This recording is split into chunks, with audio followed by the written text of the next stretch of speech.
Dhanuka agritech, वैसे तो आप जानते पहचानते ही हैं इस कंपनी को, फिर भी बता दूं कि देश में प्लांट प्रोटेक्शन यानी कि फसलों के प्रोटेक्शन के लिहाज से ये जो कारोबार करने वाली ये दिग्गज कंपनियों में से एक है। गुजरात, राजस्थान और जम्मू कश्मीर में 3 मैन्युफैक्चरिंग यूनिट कंपनी के पास में, देश भर में 40 से ज्यादा वेयर हाउसेज हैं और डिस्ट्रीब्यूटर्स और रिटेलर्स का बड़ा नेटवर्क कंपनी रखती है। इसके अलावा अमेरिका, जापान और यूरोप के सारी जो बड़ी एग्रोकेमिकल कंपनियां हैं, इनके साथ अंतर्राष्ट्रीय करार भी धानुका एग्रीटेक ने किए हुए हैं। आइए मैं आपकी मुलाकात करवाऊं कंपनी के चेयरमैन आरजे अग्रवाल साहब कार्यक्रम में शामिल हो रहे हैं, जो दिल्ली यूनिवर्सिटी से श्री राम कॉमर्स कॉलेज से ग्रेजुएशन कर चुके हैं।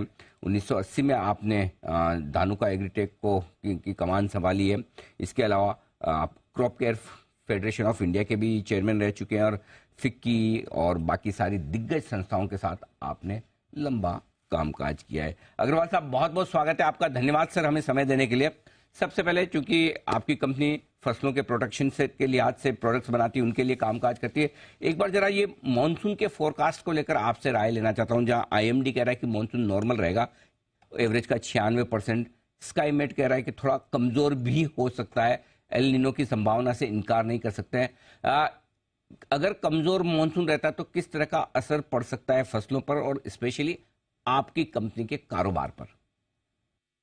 संघवी साहब, देखिए, अगर पीछे हम गौर करें, जब भी एल नीनो का इम्पैक्ट रहा है तो बहुत ज्यादा मतलब उसका एग्रीकल्चर प्रोडक्शन के ऊपर असर नहीं हुआ।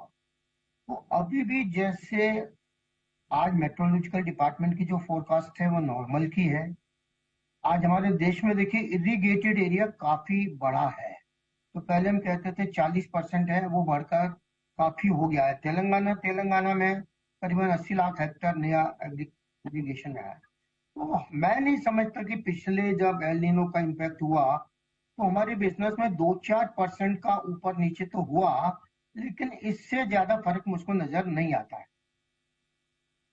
बहुत ज्यादा फर्क नहीं पड़ता, लेकिन आमतौर पर अगर मॉनसून अच्छा रहे, 4 साल से तो अच्छा ही है सर, अगर 5 साल भी अगर समझो अच्छा रहे तो फिर फायदा होता है। डेफिनेटली, देखिए, जो रेन फेड एरियाज हैं जहां पानी की सप्लाई नहीं है रेगुलर और वहां बारिश होती है, तो वहां किसान के पास अपॉर्चुनिटी होती है कि वो पेस्टिसाइड का इस्तेमाल ज्यादा कर सकता है। अगर उसके पास पानी नहीं है तो पानी के बिना हम भी रिकमेंड नहीं करते हैं कि बिना पानी के, क्योंकि पेस्टिसाइड स्प्रे भी नहीं हो सकता, स्प्रे करने के लिए भी पानी चाहिए। और वैसे तो अब हम ड्रोन्स भी ले आए हैं और ड्रोन्स में 10 लीटर पानी में 1 एकड़ में स्प्रे हो जाता है। तो अभी मैं नहीं समझता कि एल नीनो की वजह से, क्योंकि हमारी इंडस्ट्री है फूड इंडस्ट्री को, जो फूड प्रोडक्शन है उसको सपोर्ट करती है। कोई भी कंट्री फूड प्रोडक्शन से कॉम्प्रोमाइज नहीं कर सकता। तो इसलिए मैं नहीं समझता कि हमारी इंडस्ट्री पे, क्योंकि इंडिया इतना बड़ा देश है, मान लीजिए 1-2 स्टेट में सूखा पड़ भी जाता है तो वो कंपनसेट दूसरे स्टेट से हो जाता है और ओवरऑल बिजनेस में हम देखें तो बहुत ज्यादा फर्क नहीं पड़ता है। बात की अगर मैंने सही सुनी हो तो मैं एक बार जरा फिर से रिपीट करता हूँ। आप कह रहे हैं कि ड्रोन टेक्नोलॉजी का भी इस्तेमाल हो रहा है और अगर ड्रोन टेक्नोलॉजी से सिर्फ 10 लीटर पानी से 1 एकड़ में सप्लाई हो सकती है, सिंचाई हो सकती है, ये सही है सर? सिंचाई नहीं हो सकती सिंघवी साहब, हाँ, ये पेस्टिसाइड का स्प्रे हो सकता है। पेस्टिसाइड्स का स्प्रे, ओके ओके ओके, हाँ मैं थोड़ा सा इसलिए मैंने कहा कि अच्छा, तो अगर आपका पेस्टिसाइड आपको स्प्रेड करना है 1 एकड़ में तो मतलब ड्रोन से 10 लीटर में वो काम हो सकता है? हाँ, बिल्कुल हो सकता है। और हम ड्रोन्स भी सेल कर रहे हैं, सर्विसेज भी प्रोवाइड कर रहे हैं स्प्रे की। तो ये एक नया वर्टिकल हमने खोला है किसानों तक ड्रोन हम्म। और ड्रोन से सर्विसेज देने का। तो ड्रोन सर आप फिर खुद तो नहीं बनाते होंगे, खरीदते होंगे, इंपोर्ट करते हैं या देश में से ही खरीदते हैं आप? ये हमने इंडिया की एक स्टार्टअप कंपनी है, जब वो कंपनी शुरू हुई तो हमने उसमें इन्वेस्ट किया था। अच्छा। और उस कंपनी से हमारा एग्रीमेंट है, टाई अप है। हम उनसे ड्रोन्स लेते हैं, सर्विसेज भी प्रोवाइड करते हैं फार्मर्स को।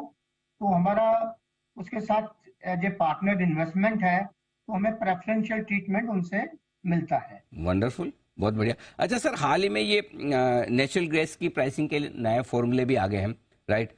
फर्टिलाइजर सेक्टर पर वैसे आपके डायरेक्टली नहीं है, लेकिन इनडायरेक्टली आप तो पूरी पकड़ उस पर भी रखते हैं, आपके कारोबार से जुड़ा हुआ भी है। किस तरह का फायदा नुकसान आप देखते हैं नई गैस प्राइसिंग फॉर्मूला के हिसाब से? देखिए, अभी तक तो भारत सरकार सब्सिडी दे रही है फर्टिलाइजर के ऊपर।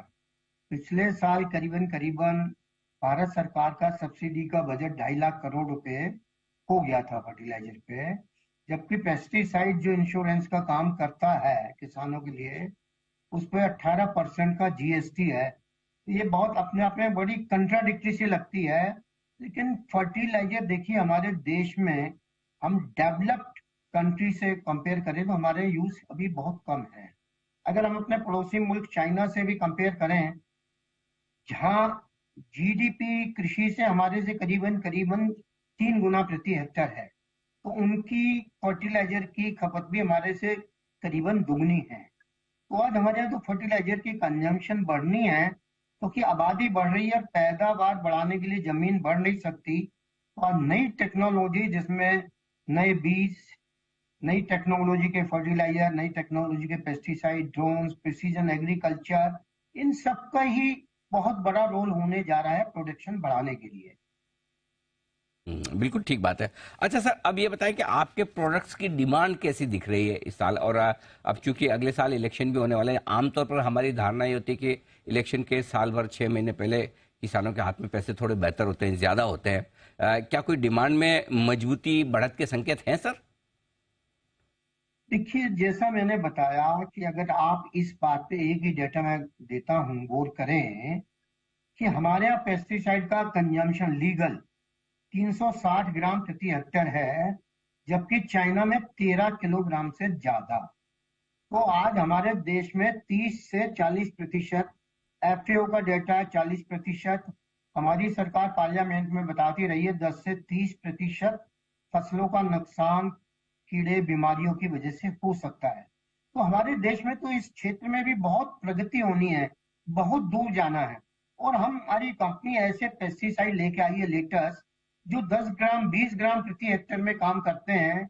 ग्रीन टेक्नोलॉजी है, एनवायरमेंट पे भी लोड कम है। तो हमारे प्रोडक्ट्स की तो डिमांड बढ़नी ही बढ़नी है। बात है। तो ये है आपके लिए पूरा का पूरा आउटलुक धानु का एग्रीटेक की तरफ से। अग्रवाल साहब, बहुत बहुत धन्यवाद सर, आपने हमें समय दिया और पूरा विस्तार से हमें बताया कि किस तरह का मूड माहौल आगे चलते हुए बन सकता है और किस तरह का आगे मॉनसून को लेकर कोई खास चिंता करने की बात नहीं, ये भी सर ने बहुत आसान भाषा में हमारे दर्शकों के लिए समझाया।